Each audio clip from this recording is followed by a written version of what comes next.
Hey guys, it's me, Charmise, and I'm back with another module for our series, Public Speaking with Professor Mo. That's me.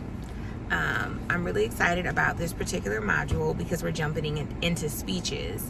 I kind of skipped over the module before this because it's about code switching and I want to bring in a special guest. So I want to say this is Module 8. Module 8 is there's no such thing as a second impression, or oftentimes you don't get a chance to make a second impression. So we're talking about introduction speeches. I jotted down a couple notes because my dry erase board is dirty. And today we're going to talk about the purpose of an introduction speech, as well as a couple tips and best practices. And lastly, we will talk about 3 types of topics or ways to format an introduction speech. An introduction speech is about you. And although you are talking about yourself, let me open the sunroof for my baby. He likes to look up. If you're going to do an introduction speech, keep in mind what the end goal is. The end goal of a introduction speech should be to make a connection with the people in the room, something to that effect. It's not to just get on a soapbox and talk about yourself per se. The end goal is to make a connection, make an impression on people that they can build on. And one of the best ways to make a connection with people is to have a shared experience or some type of common ground or commonality that extends that olive branch to make said connection. So in your quest to make a connection with the people in the audience, you kind of have to put together your speech.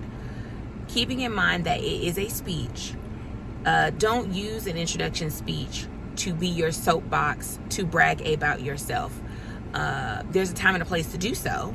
And this speech, you should definitely share snippets about yourself, but you should not have this braggadocious, borderline, egotistical, maybe even obnoxious type of speech. It shouldn't be to that effect.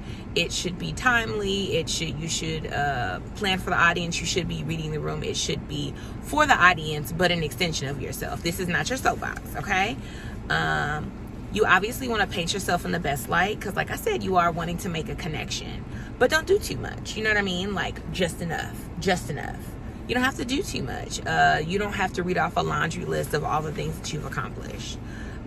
These should be light-hearted things that you want to share, where you can build a connection. Maybe you know a little bit about the people that you're speaking to, and you can probably have a couple things in common that you will share. But you should not be like, I won this award, that award, I've had this job, I have this degree, that degree. This is not the time nor the place for that.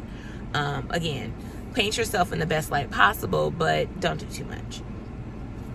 In building a connection and wanting to share information with the audience, 3 types of topics or ways to format your introduction speech could be 3 words to describe yourself, a cultural experience, or a memorable experience sharing something that you've overcome. These 3 types of speeches can give you the platform to share a lot of information about yourself, and you're bound to connect with people, have a similar experience or something to that effect. So for the speech where you would share 3 things about yourself, you might say, I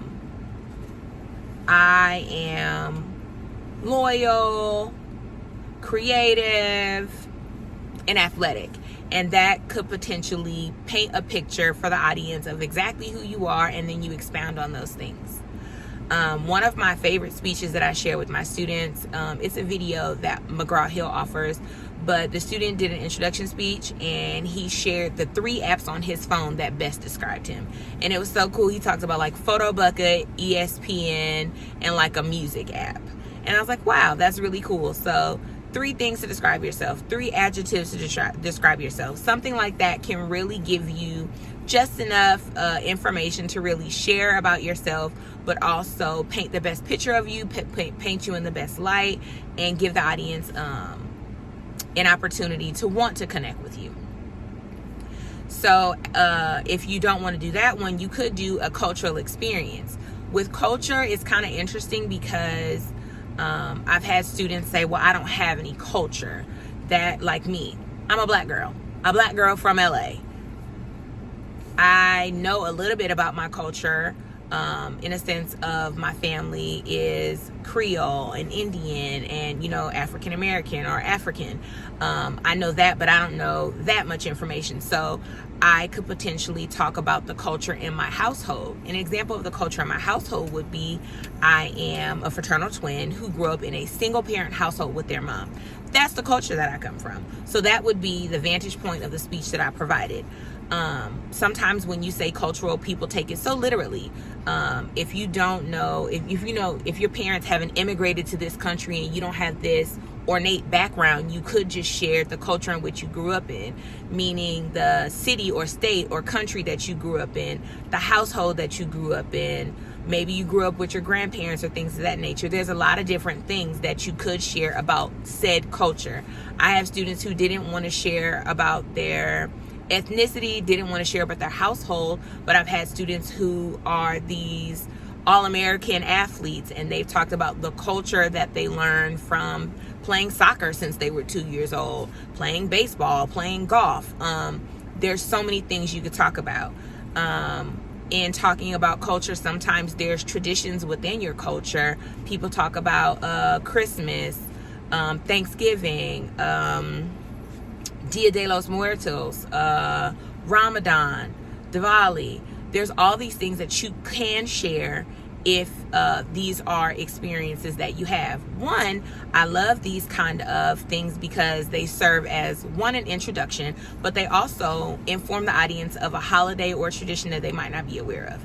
Then there's the students who say, I don't have any cultural, I don't have any traditions. One of my students said he had neither, but he opted to talk about how his family had a love of movies and how their love of movies was like a love language, and it shaped who he is as a person. So if you really dig, you can find something to share.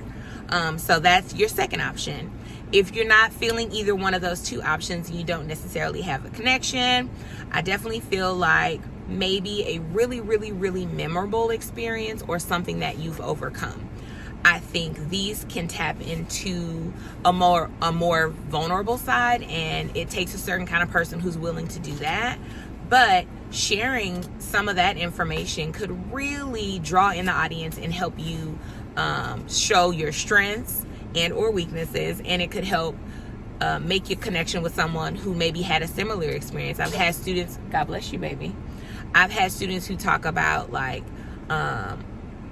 family members who have survived cancer. I had a student who did 2 speeches about a breakup, honey, that he overcame and found Jesus. I've had students talk about, death of family members and how it shifted the trajectory of their lives. I've had students talk about major health issues. I had so many students who I didn't know almost grew up at CHOA, Children's Hospital of Atlanta, because they had, illnesses or had these crazy accidents that happened in their childhood. And, they talk about the nurses and the doctors and being in the hospital for this long stint of time and how it changed their perspective on life. So any of these topics could really help you do a really great introduction of yourself, paint you in the best light, and help you to make a connection with the people that you are speaking to. This lecture was actually pretty short, and I'm okay with that. So today we talked about the opportunity to make an impression by giving an introduction speech. We captured the purpose of an introduction speech, which is to essentially make a connection with the people that you're speaking to. Just a small recap. The speech is for the audience. Yes, it's for you, but it's for the audience. So share yourself in the best light. Share a tidbit of information. Don't give too much away and don't do too much. And then the 3 options for potential topics or ways to format your speech are describing yourself in 3 words, sharing a culture experience, or sharing a very memorable experience or something that you overcome. So that is it. I'm so excited. That was less than 10 minutes. So if I had to think of a discussion question, which of the 3 ways would you describe yourself for introduction speech? And I'll see you guys next time.